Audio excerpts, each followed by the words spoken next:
आखिरकार बंगाल में वही हुआ जिस बात का अंदेशा था, जिस बात का इम्कान था कि बागी विधायकों ने अपना एक गुट बनाया और असल टीएमसी जो ममता बनर्जी के नेतृत्व वाली थी उससे खुद को अलग किया।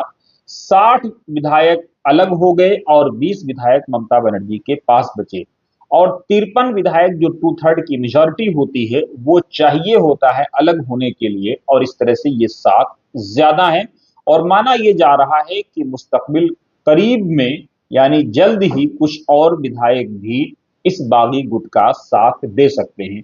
बागी गुट ने हालांकि ये कहा है कि ममता बनर्जी अभी भी उनकी नेता हैं, वो चीफ एडवाइजर के रोल में ममता बनर्जी से एडवाइस लेते रहेंगे। उन्होंने ममता बनर्जी से अपील की है कि वो उनको एडवाइस करें, लेकिन क्या ममता बनर्जी उनकी इस अपील पर ध्यान देंगी? जिनको ममता बनर्जी ने पार्टी विरोधी कारणों से पार्टी से निकाल दिया था, ऋतुभरत बनर्जी, अब उन्होंने ही बागी गुट की कमान संभाली और इस तरह से टीएमसी टूट फूट की शिकार हो गई।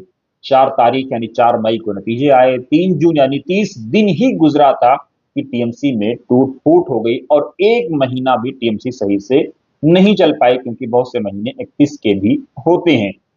हालांकि ममता बनर्जी के भतीजे जो अभिषेक बनर्जी हैं, उन्होंने स्पीकर को एक पत्र लिखा था। उसमें उन्होंने स्पीकर से अपील की थी कि शोभन देव चट्टोपाध्याय को जो है वो अपोजिशन लीडर माने, लेकिन उनके पत्र पर बागी गुट ने आपत्ति जताई और स्पीकर ने भी जो है उनके इस पत्र को मानने से इनकार कर दिया, जिसमें शोभन देव चट्टोपाध्याय को जो है अपोजिशन लीडर की बात कही गई थी, नैना बंदोपाध्याय को और असीम पात्रा को उप नेता यानी डिप्टी अपोजिशन लीडर और फरहाद हकीम को टीएमसी का मुख्य सचेतक कहा गया था। लेकिन स्पीकर ने इसको नहीं माना और स्पीकर ने अब जो अपोजिशन लीडर माना है वो ऋतुभरत बनर्जी को माना है, क्योंकि 60 विधायक उनके साथ हैं, 53 विधायक उनको चाहिए होता है। इस तरह से माना यह जा रहा है कि कानूनी तौर से ये मजबूत हैं। लेकिन क्या ममता अदालत में जाएंगी? क्या टीएमसी का सिंबल इनको मिलेगा? कई सारे ऐसे सवाल हैं जिसका जवाब आपको जल्द ही मिल जाएगा। आपने देखा होगा महाराष्ट्र का वाकया आपके सामने है, मजीद तफसील की जरूरत नहीं है। जावेद अहमद खान और शबीना यास्मीन को जो है अहम जिम्मेदारी इसमें मिली है। शीलू शाह और संदीपन शाह को भी अहम जिम्मेदारी मिली है।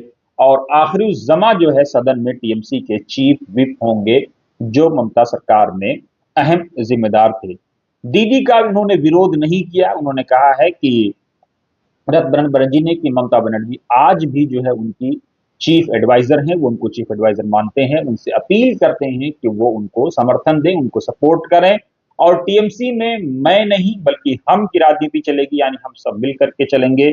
उन्होंने साथ ही ये भी कहा है कि वो विरोध की जगह सहयोग की राजनीति अपनाएंगे, लेकिन जरूरत पड़ेगी तो बिलों का विरोध भी करेंगे। और उसके साथ ही अगर कोई इनकलाबी काम होता है तो उसकी तारीफ भी करेंगे। साथ ही उन्होंने ये भी अपील की है कि जो अपोजिशन के विधायक हैं उनके साथ एडमिनिस्ट्रेशन की मीटिंग भी रखी जाए।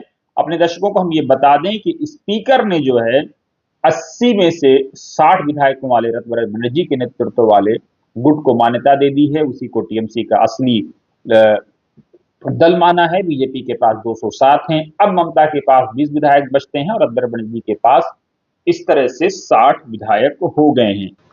अपने दर्शकों को हम ये भी बता दें कि ममता बनर्जी के लिए बीजेपी कभी अछूत नहीं रही। ममता बनर्जी ने, जब आपने देखा माजी में, चाहे अटल बिहारी वाजपेयी की सरकार में शामिल होने का मामला हो, मंत्री बनने का मामला हो, एनडीए या यूपीए, ममता दोनों के साथ रही। ममता पर यह भी आरोप है कि जब यूपीए बन रहा था, इंडिया अलायंस बन रहा था या इंडिया ब्लॉक बन रहा था, तो उस वक्त ममता बनर्जी उसमें रोड़ा के तौर पर आई थी और रोड़ा बन करके उभरी थी। इसी तरह से आपने देखा होगा सिटीजन अमेंडमेंट जो बिल था वो बाद में एक्ट बना, उस पर भी यही आरोप है ममता बनर्जी पर कि उनके सांसदों ने जो है वॉकआउट किया, जिससे सरकार को आसानी हुई। क्योंकि वॉकआउट का मतलब ये माना जाता है कि आप सरकार के समर्थन में हैं, क्योंकि वॉकआउट का मतलब यही माना जाता है। और भी बहुत सारी चीजें ऐसी हैं। अपने दर्शकों को हम ये भी बता दें कि ममता बनर्जी एक समय में चाहती थी कि वो शरद पवार के नेतृत्व वाली टीएमसी की इंडिपेंडेंट कमान जो है उनको बंगाल की मिल जाए। अपने जैसा कि मैंने आपको अपने एक वीडियो में बताया था कि शरद पवार इसके लिए तैयार भी हो गए थे, लेकिन बाद में डीपी त्रिपाठी जब इस दुनिया में नहीं है, उनके कहने पर शरद पवार ने अपना फैसला बदला और बाद में उसके बाद टीएमसी ममता बनर्जी ने बनाई। जानकार ये भी मानते हैं कि टीएमसी चूंकि किसी आइडियोलॉजी की बुनियाद पर नहीं बनी थी, टीएमसी किसी एक मिशन को लेकर नहीं बनी थी, बल्कि उसका एक मुख्य कारण था कि लेफ्ट हटाओ और खुद को लाओ। इसमें टीएमसी पूरी तरह से कामयाब रही, लेफ्ट को हटा दिया। लेफ्ट जो कैडर बेस्ड पार्टी थी पिछले 15 सालों से, कलकत्ता कहें या मगरबी बंगाल कहें या पश्चिम बंगाल कहें या बंगाल कहें, वहां से वो बाहर है। और इस तरह से जो लेफ्ट का आखिरी किला था केरल, वो भी ढह चुका है। और लेफ्ट जो कैडर बेस्ड पार्टी मानी जाती थी, जो आइडियोलॉजी बेस्ड पार्टी मानी जाती थी, अब वो अपनी आखिरी सांसें ले रही है। क्या लेफ्ट पनप पाएगा, नहीं पनपेगा, कई सारे ऐसे सवाल हैं, आते जाते रहते हैं। लेकिन इस बीच जो है ममता बनर्जी, जानकार ये भी मानते हैं कि ममता बनर्जी ने जो बोया है वो उसी को काट रही है। क्या इसमें इसमें कितनी सच्चाई है, ममता बनर्जी आने वाले दिनों में इस पर क्या अपना रवैया या रुख अख्तियार करती हैं, क्योंकि वो फायर ब्रांड लेडी के तौर पर जानी जाती हैं, पहचानी जाती हैं, चर्चित हैं। इधर खबर ये भी है कि फरहाद हकीम जो कलकत्ता के मेयर थे, उस मेयर पद से भी उन्होंने ममता बनर्जी से इजाजत लेकर के इस्तीफा दे दिया है। उन्होंने दलील ये दी है कि बीजेपी की सरकार बनने के बाद काम करने में उनको दिक्कत आ रही थी, अड़चनों का सामना करना पड़ रहा था। तो कई सारी ऐसी चीजें हैं। टीएमसी इस वक्त अंतर्कलह की शिकार है, टूट फूट की शिकार है। आपस में ही इंटरनल कई सारे कन्फ्लिक्ट आपको टीएमसी में देखने को रोज बरोज के हिसाब से मिल रहे हैं।